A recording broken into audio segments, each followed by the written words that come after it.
Hello and welcome to Product Popcorn, the podcast that explores topics related to product management. Most of the time. We talk with product managers and also designers and engineers that work on product teams, and only sometimes discuss the possibility of artificial intelligence taking over the world. You can always read more at productpopcorn.com. I've been looking for a doctor for some time to come on the podcast to talk about product problems in medicine. Stuff like, why is innovation adoption so slow in medicine? How is AI going to change the way that doctors and hospitals work? And why the hell can't I schedule an appointment online with my doctor?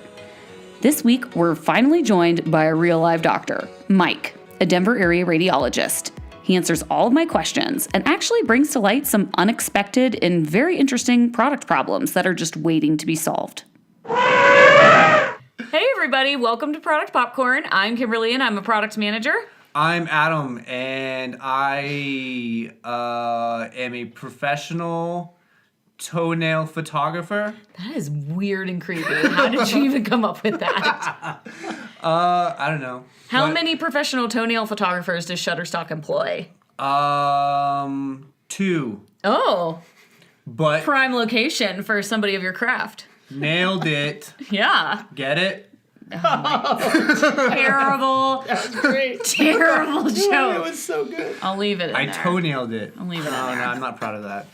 Listeners, this is a very exciting day. I have finally convinced an actual medical doctor to come here and talk with Adam and I. I don't know how we did it or why he's here, but he is here and he's a real doctor, not like the doctors on Fox News that like maybe have a doctorate in like philosophy or something. He's like a real medical doctor. No Dr. Oz. Wait, is Dr. Oz an actual doctor? I feel like it would be. So. Yeah, so. I think he's like a real, he's just a celebrity doctor. Would but you- he's a real doctor. You sell 0 supplements though, right? 0. Okay, so Yep. in my mind, selling 0 supplements makes you, I'm sorry More to legit. doctors who sell supplements out there, but like I think that, I rate you as a higher level doctor if you sell 0 supplements. Yeah, That's I would legit. agree with that. So, we are going to talk today about the lack of technical innovation in medicine and how artificial intelligence will change our experience with doctors, hospitals, just our medical experience in general. We're going to talk about why medicine is so far behind in technological innovation, or rather even because there's so much innovation happening in medicine nowadays, but perhaps the adoption of that innovation is lacking. And it's a lot of stuff to cover. We are drinking. What? We are? Yes. Yeah. We are. Because the doctor is still in his scrubs. It's true. That's also how we know he's a real medical doctor, because he's wearing scrubs. Right. People who aren't doctors are not allowed to wear scrubs. That's true. You can't just buy them online. Yeah. They're like, it's like, You got to give them that doctor card that they give you. Yep. Nobody else in the hospital wears scrubs. no, nobody else. Nobody. We should have gotten scrubs and like been in scrubs, Adam.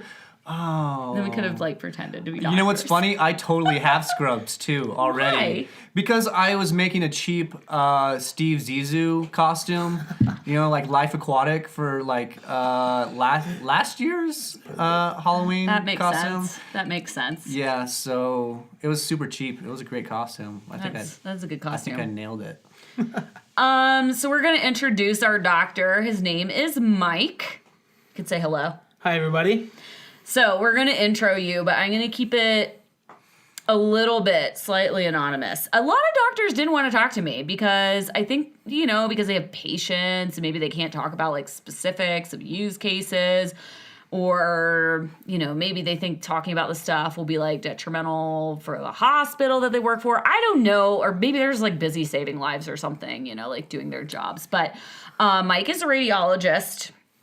We're not going to give his last name. We're not going to say exactly where he works, but we can say you're a Denver native. Yes, I am. Also, if you don't know what a radiologist is, We're gonna talk about it's a doctor who is also on the radio. That Hey! is not true. Listen to his silky voice. Go ahead, Mike. This is my silky voice. Like butter. I feel like if you use that with your patients, you'd have like a sexual harassment suit. He's like, I try to hello. avoid, it's especially these days, really trying to avoid sexual harassment suits. Yeah, I know, right? It's like all over the Not place. just these days, all days, any day. Always bad.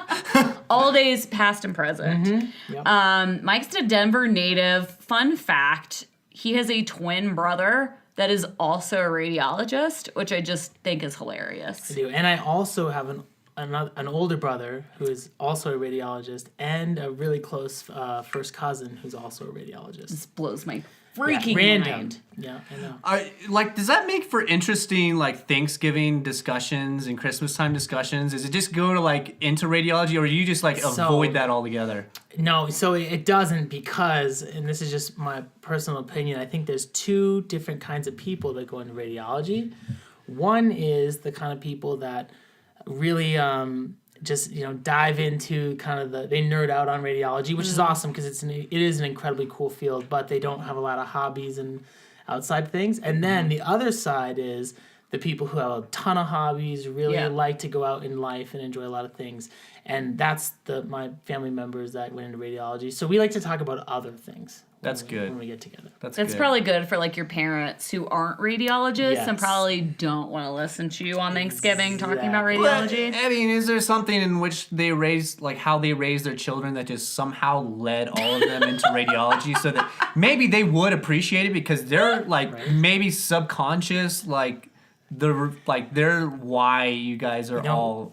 What it was, so my older brother, he's a half brother. He's about 15 years older, and so we're all really close. So he did it first, and then we would meet up, at family events and stuff, and he would talk about it, and he would say, "Oh, I have the coolest job. I love what I do. It's all this technology. It's just like, sibling influence. It's changing all the time." And so we, like one at a time, went and shadowed him kind of here and there and saw what he did, and we were like, "This is ridiculous. This is such cool stuff." Yeah. And that's how he did it first, just kind of stumbled across it, and we just got hooked on it. So. And then you saw the pride in your father's eyes, and you're like, I want that. I want that pride.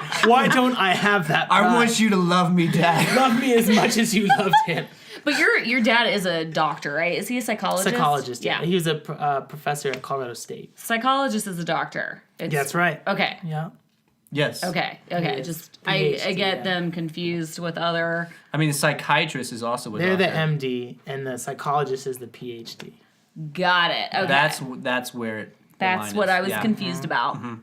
Well, we have that ironed out. you Fun fact, I do know that Mike is legit a medical doctor, for anybody wondering, because we knew each other in Chicago. Mike's a kiteboarder. Another fun fact. Do you still kiteboard? I do. I went out last month, I guess. What? To 2 months McConaughey? ago. Yeah, 2 months ago. Lake McConaughey. Great place to kiteboard out west for all those people out here. In Chicago, we just go up to the lake, Lake Michigan. Is it Lake Michigan? I think so, right? I don't know the Great Lakes, like what they're named. Lake Chicago? Yeah, I think it's Lake Michigan. Huron. No, it's not Huron. You just made that up. We went to Lake Huron, though. We did? That wasn't that where our trip was? The Tawas? Oh, yeah, Tawas. I think that was Huron. Superior. That's another Maybe it another was Superior. great lake to We talk went. about. Mike and I have kiteboarded together on at least 2 Great At Lakes. least 2 Great Lakes. We don't know which one. Next episode of the podcast, Great Lakes. And why they're great. All right, no Acronomicon today. Acronomicon. Not Acronomicon. Unless Mike has any fun radiology acronyms that he wants to enlighten us with. I'm gonna think about it. Okay. And if it We comes can do to it me, at 'cause any we use a time. lot of acronyms, but the trick Yeah. is finding a fun one. Yeah. Fun. We So, don't have any fun acronyms in product they're all, like, management, very but we serious acronyms. kind of make Yeah, them fun I anyway. like how you said fun, and I don't feel like ours are that fun. No, but you just make them fun because you make up weird stuff. Yeah, that's true. I make that's things up. fun. That's So. how I do it. Yeah. That We try works. to make the podcast fun. That's our goal. I want It's people to like- listen to us and be like, "Wee!" Yeah, because when I listen to my other product management podcast, it's like sleep. Slow. Yeah, it's very boring. Anyway, sorry, other product manager podcast But people. you suck. Okay. So, as expressed in many, many earlier episodes of the podcast, when I promised over and over again to find a real doctor to come on and speak about innovation in machine learning, in medicine. I say machine learning, but really all artificial intelligence. We've talked about how medicine is one industry that's very slow to innovate.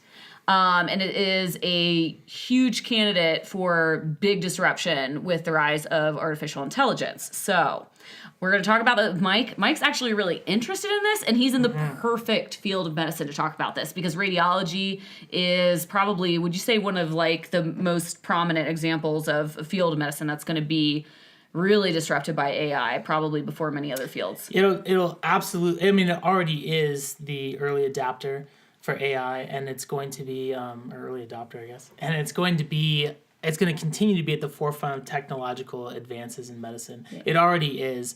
It's where the technology is. All of our information is already networked.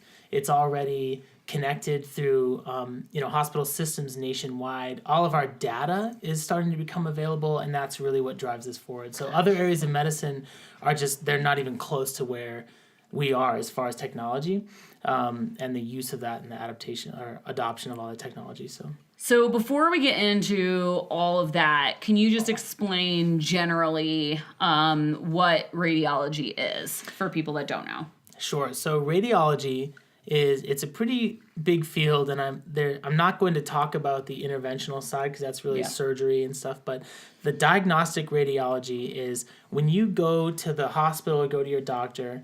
And if whatever is going on with you isn't really totally straightforward, and the doctor might say either we don't know what it is, or they might say, we think it's this, but we need to run some tests. And some of those tests are imaging. They might be ultrasound, X-rays, MRI, CAT scans, all these different types of medical imaging. Mm-hmm. That is all within the world of radiology. So that your case comes to the radiologist. The radiologist reads a little bit about you, a little bit about your history. We look at the tests that have been done so far. A lot of times we read, why you came to the doctor in the first place. And then we, have these different tests performed. We get pictures taken, whether it's MRI, CAT scan, whatever. And then the radiologist is the one that goes through all those images and diagnoses what's going on. And then we usually give recommendations to your other physicians to help you with your treatment or to, give them some idea of what's going on so they can help you with the problem. You're kind of a doctor's doctor. Awesome.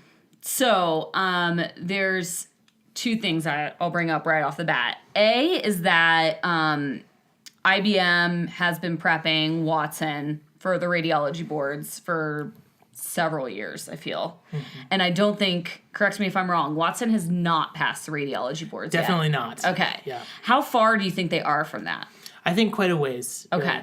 Really. What are the radiology boards like? Because I can see from obviously we have the technology. I just set up my iPhone 10 today with my facial recognition. I feel like image recognition is making a lot of progress in the recent year, especially and a lot of what radiology is, correct me if I'm wrong, is looking and diagnosing images and drawing conclusions from images. So how much of the board certification has to do with that image recognition? So you're right. It all has to do with image recognition, but the big steps, just that alone, there's tens of thousands of different ways these images can look. Even if you're just looking at different variants of normal, there can be, hundreds of different versions of normal within particular organ systems. And so just recognizing normal alone is very hard. Yeah. And then it's different in every person of, you have different disease processes. You might have several different disease processes. You might have some normal, some that are abnormal, and then you have different grades of abnormal once you get in with that. But the radiology boards and what a radiologist does, that's just the first step. What we do then is we take that information in the context of the entire patient and in the context of, what are the treatment options, and then we take that, 2 or 3 steps beyond that and recommend the next test or the next treatment. The radiology boards go beyond that and they go, usually it's a 3-step problem. So they'll show you a picture, and then the question won't be what's wrong. The question will be, what is a possible side effect of the treatment that could be used to fix whatever is wrong in this problem? They assume that you already They assume know. you know what is wrong in the picture. They assume you know the treatment, and then they ask you for a possible side effect of that treatment. So it's 3 steps away from the image. That's Okay. Most of the questions are 2 or 3 steps away. So training AI is not just picture recognition. It's a lot of processing that goes several layers beyond that, and it's a ways off from that. at So this point. they probably started with what's wrong, and then there's like a broken leg, and the doctor's like, yeah, it's broken. Yeah. And they're like, so we're gonna need to go deeper here. Yeah, and that's exactly. And so on the radiology boards, it's 2 days long, about like 8 or 9 hours a day, and hundreds of questions a day, and there's no questions at all that are, is this broken? It's all way more complicated, than even that. And so it will get there, and it'll be a very useful incredibly useful technology. But I think it will come out in more of an assistive kind of way for a radiologist. Yeah. Way before it actually, it's decades away from replacing a radiologist. It's good news for you. You have a lot of, it's great medical news for school me, debt is... But I think it's close. It's probably 10 years away from assisting a radiologist in an incredibly productive, amazing way. So let's or maybe talk, less. Let's talk more about that, because I think that that's like where, and not just in medicine, but in a lot of industries where I think people are really freaking out about AI and machine learning kind of stealing their jobs, for lack of a better term. But the way I see it, and especially in medicine, is not robots replacing doctors, but working with doctors. Like anything in software product management, we don't just launch a whole new product that revolutionizes something overnight. We have an MVP. We take stages to kind of get to your ultimate goal. And I see that working the same way in medicine. So what do you see as the next step, not just in radiology, but any field of medicine, of where you'll have an AI working with a doctor? Sure. I mean, I personally am very excited. I think Watson and other, if anyone else comes up with another AI type, software, I'm so excited for that to come into the field of radiology specifically, because a lot of what we do is stuff that could be done very well, and honestly better, by an AI that's plugged into the medical record, that can pull these things out before, while I'm looking at an image, or that can, have, as I'm going through these, some of these exams have thousands of images. And as I'm going through them and I'm getting interrupted by phone calls and by other doctors walking in and by patients calling with questions, AI can be, pulling the patient's medical record. It can be looking at the findings of the past report from 3 years ago or from 10 years ago at a hospital across the country. Yeah. And it can be pulling that information together so that when I finish with my findings, AI looks at my findings, it looks at everything else, and it says, without me having to spend an hour finding that information, it can say, hey, did you know this patient was at a hospital 3 months ago and had this condition? We know, the AI knows this condition can be related to this condition. Do you think these two things could be related, and would that make an impact on this patient? And so I do think that's where AI can go. And AI can come in and say, when I say, oh, there's a mass, or something in the lung, AI can jump in seconds and say, this mass, you said this mass is this size in this patient of this age with a smoking history. That's what this means. The current best possible recommendations are this for this patient. And that saves me a tremendous amount of time. And I can just put that stuff right in the report, and it's, accurate, it's up to date. Yeah. AI can be up to date to the minute. It can know this brand new research came out, it's supported, this is the best current recommendation. And medicine is so big, it takes a tremendous amount of time to stay current. And that's why, on average, and this is kind of crazy, but it's just because science is so complicated, it takes, this is crazy, it takes about 15 years for the current best practice, the new best scientific medical information to actually become a standard in medical practice. 15 years. That's crazy. I read Which is- 10 years actually most recently, which is even more optimistic. Maybe it's speeding up. I know. Yeah. And if you think like, what if, you took like, say, some other area of technology and you said like, oh, we invented like MP3 or you invented like something. Can you imagine saying 15 years for it to become like forward in technology? No, That's I can't. crazy. Yeah. But that is what it takes. It takes 10 to 15 years in medicine because, it takes 10 to 15 years to train a physician. And Yeah. then we come forward and then you're really busy. You're seeing patients all day, every day. You're working 60, 70, 80 hours a week. It's hard to keep up with innovation. And then you're a broken 80-year-old doctor. Who doesn't know how to use a phone or a computer? I always wonder this because, I'm fascinated with medical technology, so I'm always reading about it. And, I'll read about, this new nanotechnology can detect cancer cells in here and target them specifically. But the time lag from that technology actually being proven out in like whatever medical study to, my, family member who has cancer actually receiving that effective treatment is just like, it just doesn't match up. So besides you already kind of touched on some of the barriers, like doctors just don't have time to keep up on this. And then what are there any other what are the barriers to hospitals adapting this new innovation, Sure. these new treatments? Yeah, and I think like a lot of doctors are pretty good at keeping up to date with their specific field, Yeah. because they're focused, they're specialists, and most of them are very good at like really staying up to date on their area. But the problem is that people are very complicated, and people, when you go see a cardiologist, you don't just have a heart problem. You have a heart problem, and you have something related to hormones, and you have something related to totally different systems. Yeah. And the cardiologist, nobody can be an expert in everything.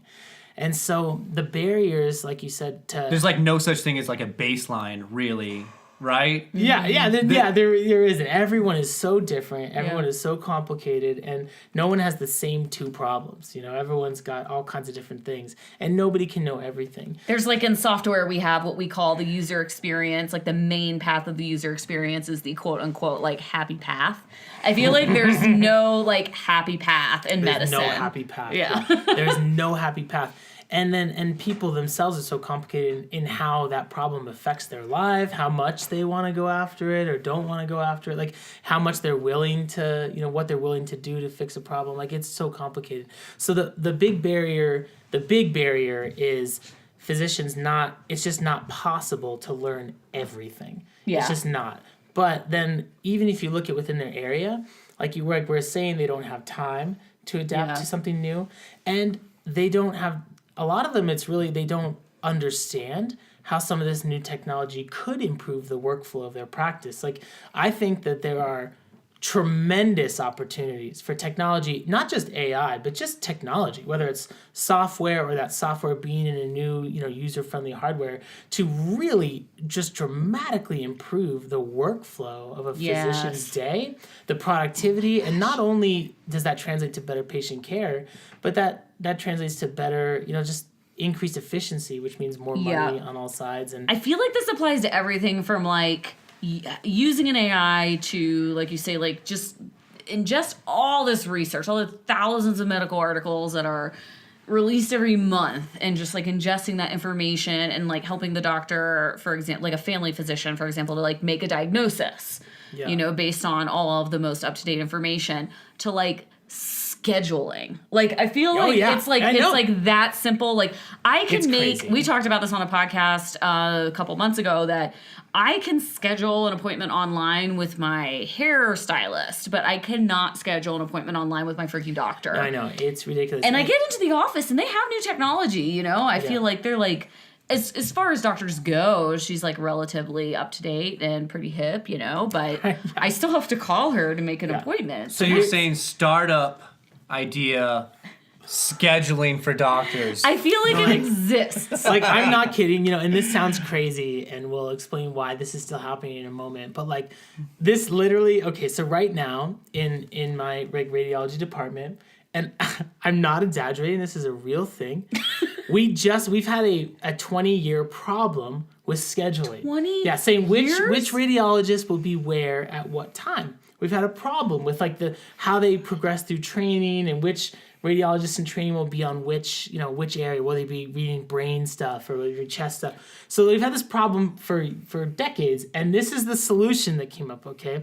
The real honest, this is the solution at one of the leading teaching hospitals in the country, and this is probably pretty innovative, honestly, and this is a fantastic hospital. So this isn't saying that they're like a bad hospital. They're a great hospital, but this is how it gets solved.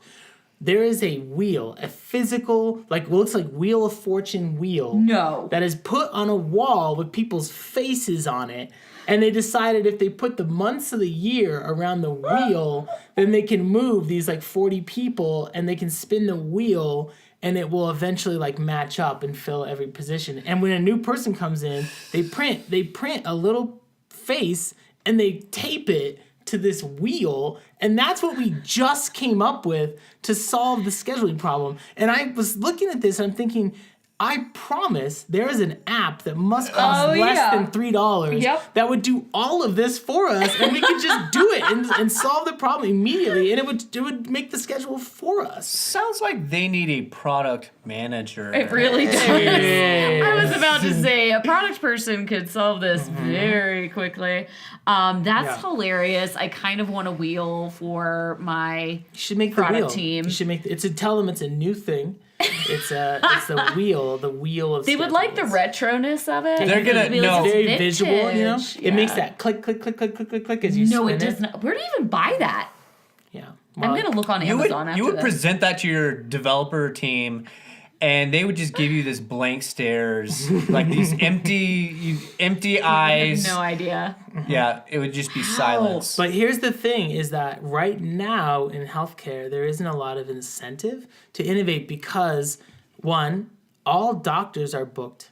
Unless you're brand new, Yes. they're booked anyway. So it doesn't matter if their scheduling is efficient. They're full. They're full usually for weeks. The good ones are full for months. There isn't a lot of incentive to innovate because, one, all doctors are booked.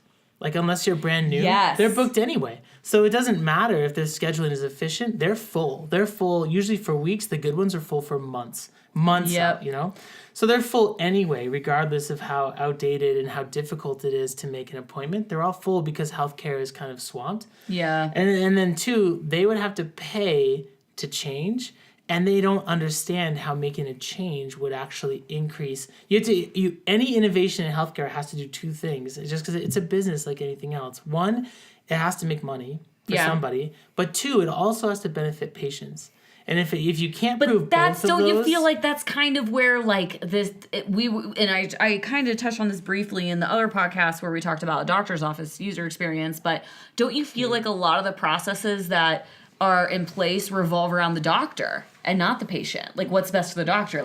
Me having to call my doctor to make an appointment, that's because she doesn't have the time to look for the best app to schedule online. You know what I mean? It revolves around her time, and when she has time to see me, it doesn't actually revolve around me, the patient, at all. Oh, go ahead.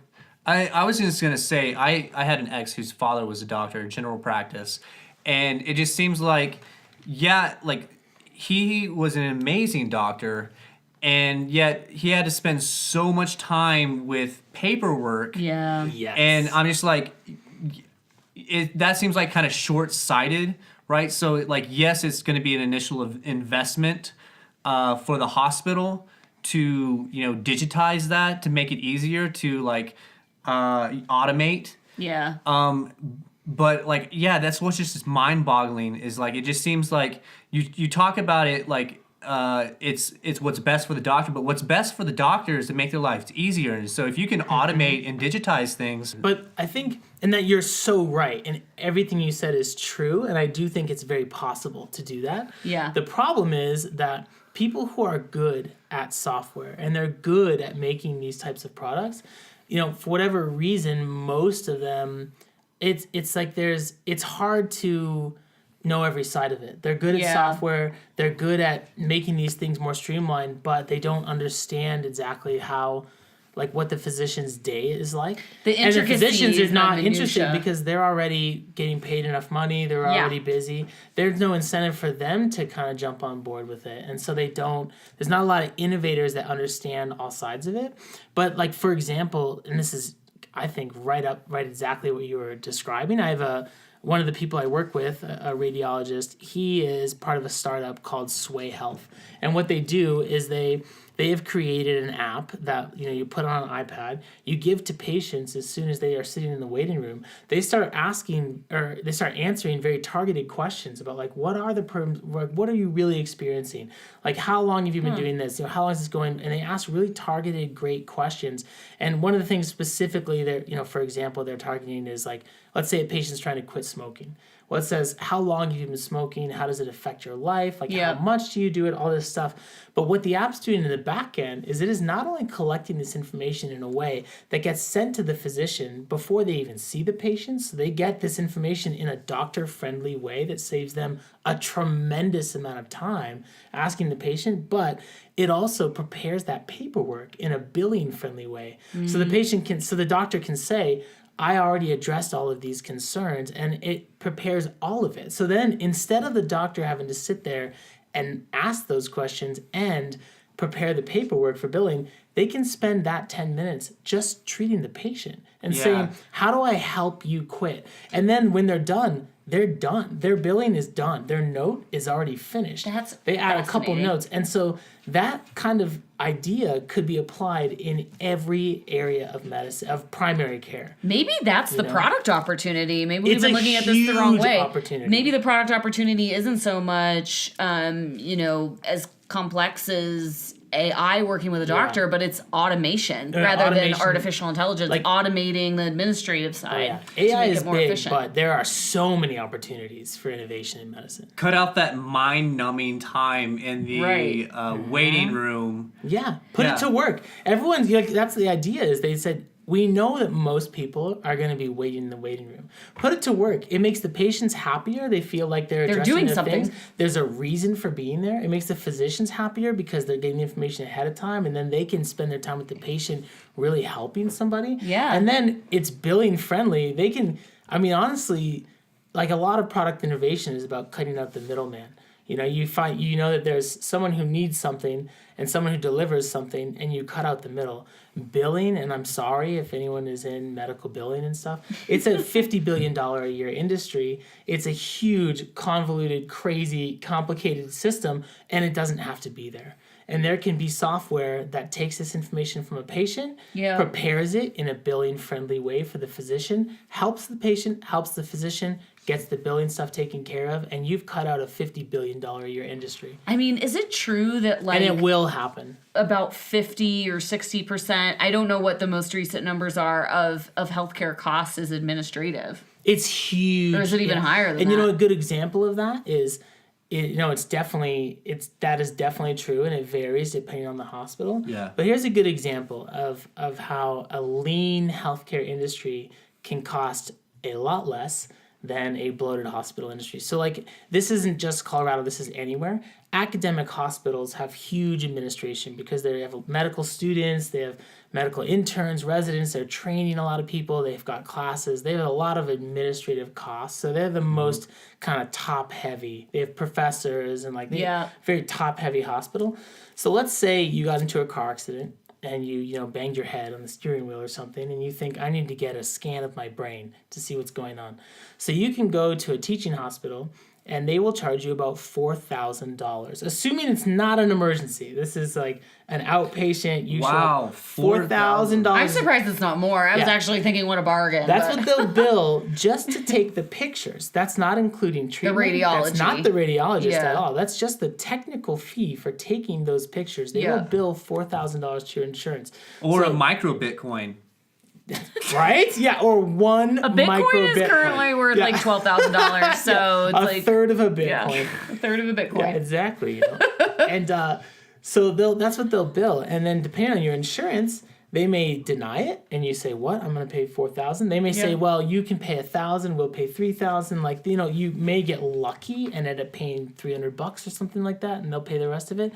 But if you chose to go to, there's an imaging center in Cherry Creek Imaging that is a lean operation, and so they down there, you can call them and say, "Hey, well, I need to get this MRI of my brain," and they will get the exact same imaging on the exact same machines, the same technology, the same quality, and they'll charge you about $250. What? Yeah, so it's cheaper. It's literally, even in Denver, and this is true for every city in the United States, every big city, you can find a place where it's cheaper to just go get your imaging done, even without billing insurance. It's cheaper to go there than to use your insurance at a different hospital. Yeah, that's mind-boggling. It's that like arbitrary pricing model.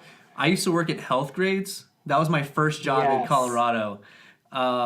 It was working at Health Grades is a big medical, I would call, what do you call it, medical tech company? It's not even like a medical tech company though. No, essentially they're like they're kind of like Yelp for doctors. Yeah. And they also provide a service where they have doctors on as like consultants and stuff like that, which I think should happen. Like doctors should also consider as being consultants.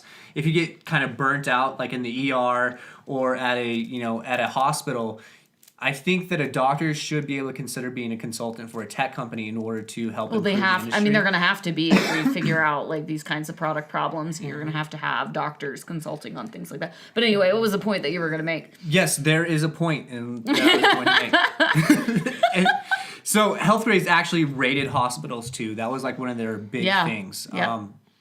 And it was crazy to find some hospitals in the same city that like you can get an open heart surgery and be charged tens of thousands of dollars more than another hospital that is higher rated.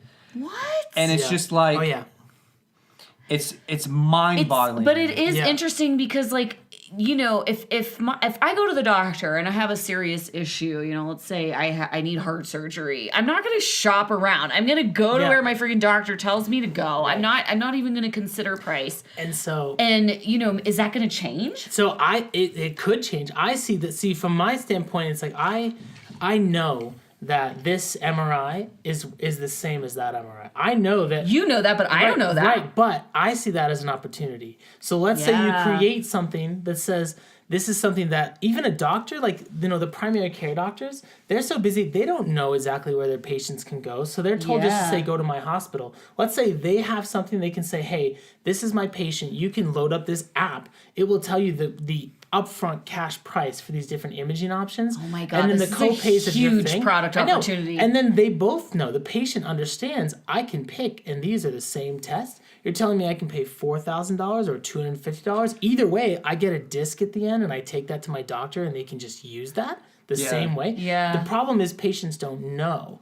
But it's true. Yeah. It is true. So if you find a way to organize that data and deliver it, but like let it communicate between doctors and patients, and I think that definitely could happen, then that you just created, you know, a disrupting technology. Yeah, that would revolutionize, I think. It's just like creating transparency, I think, is what needs to happen. Yeah, and well, that transparency doesn't exist at all. Like, I have no idea what like my doctors insurance even benefit. pays for services. Like radiologists, I get paid the same. Whether the hospital bills $4,000 or $260, it doesn't matter to me. We want what's best for patients. As long as the quality of the test and the image is good, you know, we just want what's best for the people. So don't go to the guy in the alley with like the Polaroid. It's gonna take pictures of my brain. My grandfather went to Mexico to have his teeth put in. What are they? They're called dentures. Porcelain, like Crowns. Yeah, no, it's Implants? like porcelain the teeth. veneer, like the that. veneers. Yes. Yeah. He went to Mexico to have his veneers put in, and it was still like very. It sounds sketchy, and it is. Get a good job. It is sketchy, but they did an excellent. So, his teeth look great. Well, medical tourism is a huge industry. There are U.S. trained physicians that get so fed up with the system we have, they go to Mexico and they open practices in Mexico for cash practices, and it can be cheaper to go to a U.S. trained physician in another country than to do it here. because it's such a bloated system here. I had a friend who was a teacher, and she went to South Korea, and she went ahead and had her LASIK done in South Korea. South Korea is a huge destination for medical tourism. Yeah. Huge. Because when I lived in Japan, tons of people go to Korea for usually cosmetic type surgeries, but I'm sure it's expanding into other South Korea, fields. definitely not North Korea. Yeah. Don't go to North Korea for LASIK. It's not there yet. Yeah. I Wouldn't wouldn't, recommend going to North Korea just in general. For but anything? Probably yeah. safe to avoid that. Yeah. Well, speaking of medical tourism, I mean, it seems like sometimes insurance can actually be a hindrance, like makes things more expensive for patients, or perhaps like degrades the user experience for patients and doctors alike. But do you see a situation, like hypothetical, in the future where another country, whether it be South Korea or U.S. doctors practicing in Mexico that are, for legal reasons or whatever the reasons might be, the barriers to innovation are just too high in the United States, that they're adopting these innovative methodologies at a more rapid rate, and that people are going to leave and go there? Like, if I have like a terrible type of cancer and I've read online, oh, there's a new innovative method for this that can actually cure this type of cancer, but I can't find a doctor in the United States that's able to administer this method. But maybe there's a U.S. doctor in Mexico that can do whatever the hell he wants because there's no barriers there. At least my opinion on it is that most of these things, if they're not allowed even on a research level in the United States, it's because we don't know that they're safe. And so, a lot of those treatments, if they really have any real scientific backing, they're at least available somewhere in the United States. You can go to Texas at some good cancer center. You can go to New York. You can go somewhere, or Denver, whatever. You can go, some research hospital is doing it, and you can get yourself on a trial. For a lot of the cancers, usually you can get yourself on a trial unless it's completely untested. Yeah. How do you see the tech industry working with medicine in the future to kind of solve some of these problems? Or do you see that as something that will never happen? I do, and I think, honestly, if anyone's listening, whether or not they're listening, there's going to be a change in the next couple of years, and it's already started, because people know, the healthcare administrators and those systems, they know that there's a change in the way they're going to be paid.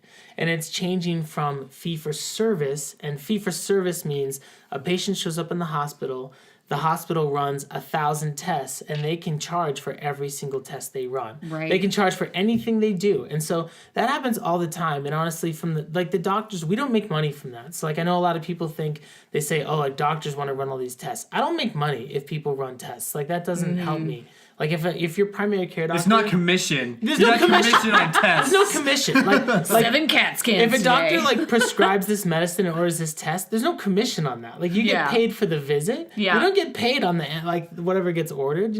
So it is incredibly frustrating for me when a patient we joke all the time, and it's sad 'cause it's not really a joke. I always say the hospital should just build a CAT scan into the front doors, and it should just be a revolving door, and a patient can just walk in, get a CAT scan, and then the nurse can just send them back out of the hospital before you even get the results. Because sometimes I feel like that's what happens, is the patient comes in and the system is organized in a way where you just do every single test on every single person that comes in, because they get paid for every single test they run, and that's a problem. And so it's changing, though, with the affordable, however you feel about Affordable Care Act, whatever, it's a complicated system, there's pros and cons, but one of the good things is they're trying to change from a fee for service to a fee for outcome. So you have to prove what you did actually mattered. That's good. It's good. And so then when a patient comes in and they say, well, we'll just scan head to toe, you're going to have to say, why did you scan head to toe? Yeah. And if it matters, that's okay. You get paid. If you just did it and they say, why'd you do that? And you say, I don't know. They're not going to pay you for that. You're creating this environment of this financial bias for the hospital. What is their drive to make? Hospitals, their drive is to make money. It is. Their drive is to get paid by the insurance company, though. I feel like it's more specific than to make money. Their drive is to, how do I get the insurance company to pay me? Yeah, whether it's insurance company, they get reimbursements from the government for meeting certain quotas and stuff like that. Their drive is to make money, and it doesn't matter if it's for-profit, non-profit, whatever. Like non-profit just means that they're using that profit in creative ways to not generate profit as like on a balance sheet. They're all making money, and they're making a lot of money for a lot of people, and that's their business. Like they're making money. That's the end game. They have to help patients because that is the business. Yeah. But they're a business and they're trying to make money. So, and I think that transition though, that creates a huge opportunity for technology, for software, for creative people, because you have a huge healthcare is massive. You have a massive industry that is being told you have to not only make decisions that are appropriate, but you have to prove it. So it's kind of like that iPad in the office room thing, but it applies across the entire system. You have patients coming in, doctors and nurses and everyone, they suddenly have to make decisions that are actually backed by real current science. And then you have to have the paperwork that presents that to billing and the government and says, this is why we did that. That does not exist right now. That's not a thing. Yeah. And it will need to be a thing in the future in order for these companies to make money, and they know it now. They know it's coming. And so if people can come in and streamline these processes and say, this is how someone can quickly decide what's actually medically necessary to do. And this is how you can keep track of that data and then hand it off to the physicians and to the billing people in order to get paid for it. That simple, like kind of it seems like a simple thing, that handoff of information, that doesn't exist. That's not a thing. And it should be, but it's not. And there's every single area of medicine, whether it's outpatient or emergency room or surgery or whatever, that will need to be a thing within the next decade.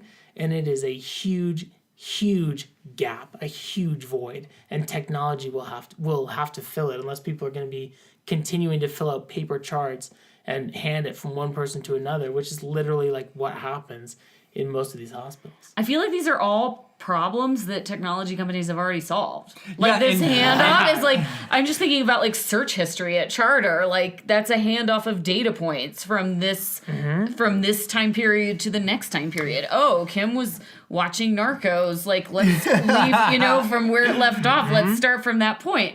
We do the same thing. There's so many. If someone should literally, they could check into the hospital, and like I don't know who's been to the ER recently, but you walk in and now there's like a front before you even get inside, really inside. There's like a front little area with some person who's sitting at a front desk, and they're in front of a computer, and they say, "What are you here for?" And you say, "Oh, like headache or like my chest hurts or whatever," and they go, "Okay," and they put it into a computer and they say chest pain. They say like headache, and it goes to WebMD. Yeah, I know, and it should go to some sort of database. It should go somewhere that says this is a 39-year-old male with chest pain and a medical history. And it has a predictive model, and it machine learning model, but it doesn't. That is not a thing yet. Wow. That's not in practice. Like some people are trying to develop that. It is not available. And what's sad is that these are not new problems at all. These are problems that have been solved in so many other different industries and automated in other industries, but something about healthcare. And I think it's the idea is, there's some organizations like, like Watson is coming along, and there's some other thing called like, I think it's Isabella or something like that. There's these massive things that are trying to tackle all of it at once. Yeah. You don't have to tackle all of it at once. No, I feel take something like this. How many people come to the ED with just chest pain? It's huge. Or just a headache, or just like hit my head. Like you can tackle one specific thing and solve that problem. We'll create an app. A thing. We'll create an app and just call it "Ow My Head." Yeah, ow my head. Bumped my head. Adam and I are going to do that tonight after this podcast. It should just be like this. Like it should be like Friday night, face hurts. Like it can just be like, not sure what happened, my face hurts. Probably bath salts. Yeah, millionaire, And it's like you don't have to revolutionize the whole thing. Like my friend's startup or whatever, it's like all they started with smoking. Like that's not even AI. That's not even machine learning. That's automation. That's not machine learning. We're not talking about machine learning. No, that's just automation. And they just like got this huge. They went to TechCrunch and like got a huge amount of recognition because people were like, "Oh my gosh, someone's doing this." Like it sounds so simple, but it is a huge area of opportunity because it is empty right now. Yeah. There's no good solution right now. And if you go to a primary care doctor's office, I promise, and you show him your iPad or your app or whatever, and you say, look, you hand your patients this, they answer these questions, and you're going to cut your visit time in half and have your paperwork done for you before you're done, which means you can see twice as many people, which means it helps the patients and makes them happy, plus doubles your income. Every single physician will buy it. If you can tell them how it helps people and I'm thinking of changing my product management job. Just say, this will do your paperwork, and then you'll sell it, because that is like the dreaded job of like every like we doctor. don't even care if it costs or if it's going to increase our income. If I don't have to do, my pain level is so high on this. All you have to do, you find an area and you say, this helps the patient experience. Yeah. This like helps, patients in that it gets rid of like, there's fewer opportunities to lose information. It like streamlines it. You're not going to miss something. And no paperwork. That's crazy. But right now it doesn't exist. That's nuts. Yeah. Man, Adam, Mike's just giving us some like pretty good ideas here. Call me. Guys, stop listening to the podcast right now. Erase what you heard. Oh my God. I could literally talk about this for another 6 hours. Yes. It's cool stuff. But I mean, there's just one, I know who knows where we're going on time and stuff, but there's this really important scenario that I just want people to feel my pain for a moment. Am I allowed, like, it kind of cuss on the, or do I have to censor myself? You can say whatever you want. Okay, because like there's this one situation that I have to deal with on almost a daily basis, and I just want people to understand that this is a real thing. So I work in, I'm pretty sure, at least it was a year ago, I work in the largest and newest medical campus in the country. What? It is fantastic, state-of-the-art, very new. In Denver here, we have fantastic hospital systems, and it's the largest healthcare campus in the country, I'm pretty sure. And so every day, I use these ultrasounds, right? Where you're using, it's pretty non-invasive. Yep. A lot of people have ultrasounds, right? And so it just made it sound like I'm pregnant, which I'm not. But Kim is very familiar with ultrasound. Like, so familiar with it. Like, here's what has to happen. Okay, so a very well-qualified, ultrasound technician, she takes this machine and she's scanning someone, and then her little computer, it gives all these measurements. She says, oh, this is 2 millimeters, this is 10 millimeters. It puts it on the screen. She takes those numbers and she writes them onto a piece of paper. She says, oh, this is 10 millimeters, this is 15. So she takes the measurements, then she goes in another room, looks at the screen, copies those numbers down one at a time onto a piece of paper. Oh, that's painful. I'm not even started. Then she takes that paper, and sometimes this is like, 30 or 40 different numbers with decimals and everything. Oh, she takes that paper to a scanner. No. A scanner. What does that even look like? They put it on the scanner. They scan it into another computer. Then that computer comes to me. I have to look at the scanned in, handwritten numbers from a different system, and then I have to dictate those numbers into another system that like has errors with dictation and everything. Okay, my God, so we do that every day. We looked at the number of errors. At one point, we're like, look, we're copying like 30 or 40 numbers on every one of these exams. It's like a game of telephone. It's telephone. It's the terrible telephone. Okay, and we're talking about, this is not unique to our hospital. This is every single hospital in the country.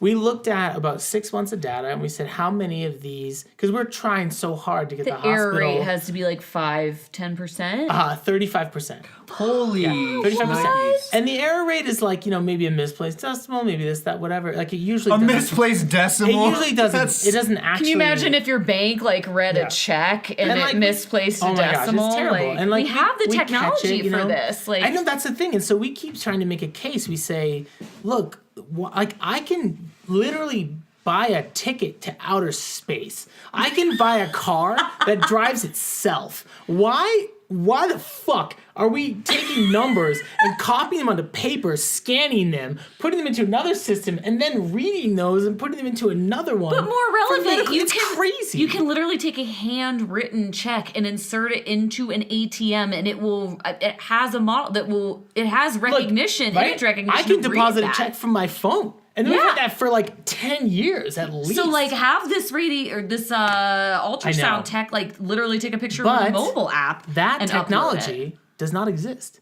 That's crazy. It's not there. Guys, when you start your startup because of this podcast, please. Like, the amount of time I spend, I'm not kidding. When I'm reading one of these exams, I spend 70% of my time copying numbers and 30% of my time being a physician and actually interpreting these images. If I didn't have to just copy numbers, I would double my productivity. And it would be benefit to everyone. The patient benefits from decreased errors. Oh, the 35% of people that have like misread numbers? Like you say, okay, hospital, you can sell it to a hospital, but say, hey, do you like getting sued for having a misplaced decimal? How's it feel to pay $1 million for misplaced decimal? Not so great. So you can sell it to the hospital. You can sell it to the physician because it's good for the patient and good for productivity. This is like these are such fascinating and problems. that's just one example. They're like, everywhere. There's not even like this isn't even a hard sell. I feel like this product would sell it. It's not a hard sell. We're creating a new bit for our podcast called "Make This Product." Like, please, I'm begging you, make this product. The good thing is that I think finally, and they weren't this way even 5 or 6 years ago. Now they are listening. Yeah. They are listening to these opportunities, and they are open to these kinds of improvements. Especially if you come up and you say, this decreases errors, increases productivity, and helps a patient. If you can pitch those 3 things, you're in. That's what they need to sell: productivity, errors, patient. Title of this podcast: at least 5 ideas to make you a millionaire. Yeah, at least, It's huge. So yeah, I mean, we're talking about like, okay, scheduling, basic problem, admin automation, basic problem. I feel something like supply chain or just like inventory management in hospitals. Oh my gosh, yeah, that'd be huge. It requires no specialized medical expertise. It's Amazon like the could billing probably figure stuff, that out. Like just copy what Amazon does. You can look like a really good area for innovation, and this isn't just in healthcare, but like healthcare is very dependent on political changes because everything billing wise, like Medicaid, Medicare sets the bar. If there's a change in Medicaid or Medicare, it's just a matter of time before every other insurance company sort of follows suit. Yeah. So if you just keep your pulse on like, hey, is there a change in how they're reimbursing for this? Is there a change in the requirements? And that's going to start happening in a major way. Like when they start changing for fee for outcome instead of fee for service. Sure. There's going to be big changes, and you can just look that up. What's the change? Well, the incentives completely change. It changed. Yeah. You say, how does a hospital get paid for this? And you can look and say, these are the requirements a hospital has to prove in order to actually get paid. You find a way for a hospital to do that in a streamlined, efficient way, they will buy that product. Like it's in. Bam. Bam. Well, You're welcome. Adam, I feel like we have some work to do. We're gonna have to wrap this up so we can get started on. You know what? Like I'm just idea. like thinking this whole podcast. I'm just thinking of like, okay, what developers can I rope into this other idea? I know a great medical consultant. If you're looking for somebody. Yeah. Mike, super fascinating. Thank you for taking the time off of saving lives to talk to us on this podcast. Yeah, of course. No, I'm really excited to be here. It's awesome that you have this podcast. Yeah. It's so exciting to talk about opportunities to improve the medical field. Like I could just talk about this forever. Me too. I know because the stakes are so high, right? It's like you talk about solving problems for like, Adam and I both worked in cable. Like when you solve like a big like search problem or DVR problem for Charter, it's like it's exciting, sure, because, I love product management, but I mean, if you solve a problem like, oh, now this top #1 cancer doctor in the U.S. can see double as many patients and people live because or of even that. something simple, That like let's is say so cool. If you can change the experience of someone waiting in a waiting room. Yeah. Like when you're there, you're stressed, you're afraid. Like there's all kinds of things you don't know what's going to happen. Let's say the little iPad app that you pull out that starts answering those questions, let's just say it says, hey, like, I know this is hard. Yeah. Like, we're just going to answer these questions because we're going to help you find a solution to your problem. Cool. Adam, any last words? Yeah, I think that this was a very important podcast in that pointing out that these problems that have already been solved are still relevant to a very, very important field that could change lives and save lives. And that, like, you know, I think it's just an untapped market. Yeah. It kind of makes me like feel guilty about like because I'm using like my skills to solve these exact types of problems, but for like some enterprise software that's just helping people like advertise more efficiently. Do you know what I mean? And like, you know, it's but at the same problems that I've already solved in my job for different industries. Like, it's nuts to think about. It's crazy.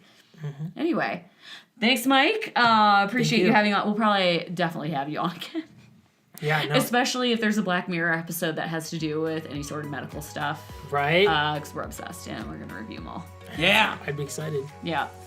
Awesome. All right. Thanks, everybody, for listening. And if you have any feedback, hit me up on Twitter at Product Popcorn. Or we do have a new Facebook group. And I'll put it in the show notes so we can discuss more there. All right. Thanks, everybody. Bye-bye. Thanks for listening to Product Popcorn. You can subscribe to the podcast or leave a review on iTunes, Google Play, or Stitcher. You can always read more at productpopcorn.com or follow us on Twitter at Product Popcorn.